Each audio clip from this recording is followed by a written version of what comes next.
Hello, my name is Stephanie English. I am a graduate student at Liberty University. I am also an English teacher. I have taught high school and middle school English for the last 14 years, and I'm here to tell you a little bit about educational blogs and how they can serve us.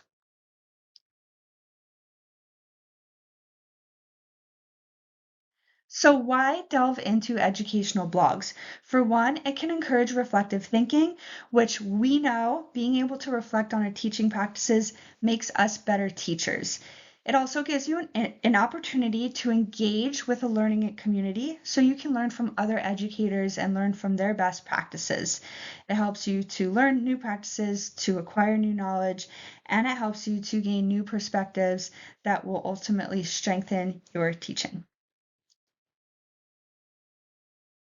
So my first blog, Free Tech for Teachers, the name is pretty self-explanatory.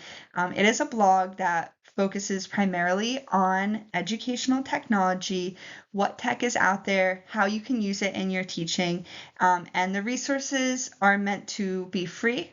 They're meant for instructors to learn about and to then take and use in their own classrooms. The goal of this is for teachers to really use innovation in their instruction and to make their instruction better. And we can learn from each other and take those resources to improve our teaching. So some of the benefits I saw with this site, again, if you are looking for technology, that is the focus. The blog began in 2007, which back in 2007, we had a whole different world of technology. So this is well established. There's a large range of content. There are a lot of free resources, a lot of insight. Like I said, there is that focus on enhancing and improving instruction. And if you're a teacher like me, that's what I want to use it for. I want to learn new technology and I want to make my classroom better. The blog has won several awards, EduBlog Award, Best EdTech Blog, Best EdTech Support, and Best Individual Blog. So to me, those awards really speak to the credibility of this site. That makes me feel confident reading this blog because there is a lot out there. Some of the weaknesses that I saw, the blog posts appear to be less frequent now in 2024 and in recent years than they did in the past. So that makes me wonder, especially with all of the new technology that's popping up, why is this blog slowing down? Maybe this won't be the best resource for me. It's also now part of teachermade.com. And even though there are still a lot of free materials available, like a lot of ed tech sites that we're seeing, you need to upgrade in order to access the premium content. So that can limit the access for individuals because you need money to get the best materials that are out there. Edutopia, I love this blog. Um, Edutopia is a huge collection of articles and resources that are geared towards providing educators with tools and strategies to improve our learning, to improve our school culture, and to make our teaching more innovative. And when I say rich collection, I feel like there is something about everything in education on there. I love browsing through the topics, and this is actually considered one of the most influential practice-based intermediaries in the United States. I had to look up the word intermediary. I like it. It's basically a large collection. It's not one or two people writing articles. The articles are pulled from people all over the world. So some of the benefits of Edutopia is, like I said, it's a substantial vault of material, and especially including, I want to highlight that it teaches or it shows you how to teach digital citizenship, a lot of resources on that, and how to practice those skills with your students. In my case, I'm also interested in learning how I can use those skills with my own children in our digital world. It has a diverse amount of authors and perspectives on current educational topics like digital citizenship, especially because you have people writing in from all over the world and all all throughout different school systems with different experiences, so strong amount of diversity. You can filter through the subject matter and the grade levels. So if I wanted to look up cell phones in high school, I could easily hone in on that content. It's been established for over 30 years by the George Lucas Educational Foundation, again, adding to the credibility of this blog. And I love that it is nonprofit, there's free material, and there's no need for financial upgrades, so you can access everything without spending money. The only weakness that I could say is because this is a broad blog, it covers so many subjects that if you wanted something a lot more specialized, if you were looking for Christian schools only or a technical subject, you might want to look elsewhere. This is a good place to go for a broad array of educational subjects.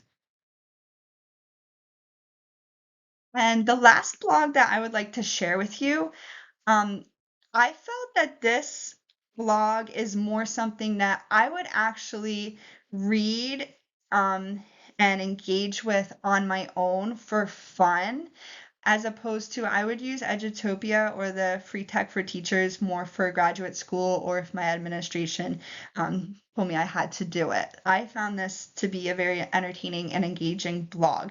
The purpose of it is to develop the teacher community, and it's really geared towards United States teachers. I feel more towards public school.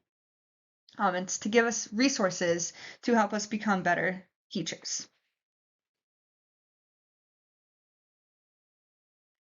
So what I liked about this blog is it's more human, and it's more engaging. I felt like it was easy to navigate. It had topics on there that I, as a teacher, really want to learn about. Not necessarily write a paper about, but that I want to learn about and that I feel like I would like to read about, that other educators would empathize with. This has been established for over 10 years. Again, that gives it some credibility, huge number of subscribers. When you go on, you can look at the craft, go deep, or teacher soul, or you can browse by topic. So it helps you to pick kind of a direction that you want to go in, depending on why you are there. There's substantial feedback on posts from readers, which I feel like gives me a good sense of community. I'm more interested almost in what people have to say about the post than necessarily what the post is saying.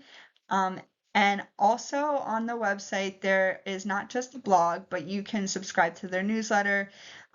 They have a social media presence and there is a podcast. So all of those things could supplement the material that you're looking at. There are some weaknesses. Most of the posts are written by CEO Jen Gonzalez, focuses mainly on the United States, our public education system, which does limit the diverse perspectives that you get from something like Edutopia. There's a clear political affiliation, which I feel can be more divisive for the reader audience. I would prefer if that was not present.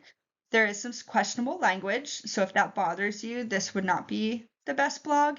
And then because it's specifically geared towards teachers, I love that. I'm a teacher, but other educational stakeholders might not be as interested in that. So quick in conclusion, we covered free tech for teachers with a focus on how to innovate your classroom with technology. We talked about Edutopia, which is a huge repository of resources, and we looked at Cult of Pedagogy, which is a community-based venue where teachers can unite and engage on those hot topics. Here's my reference slide. These are the blogs and different articles that I cited throughout my presentation. Feel free to pause if you want to look at any of these further.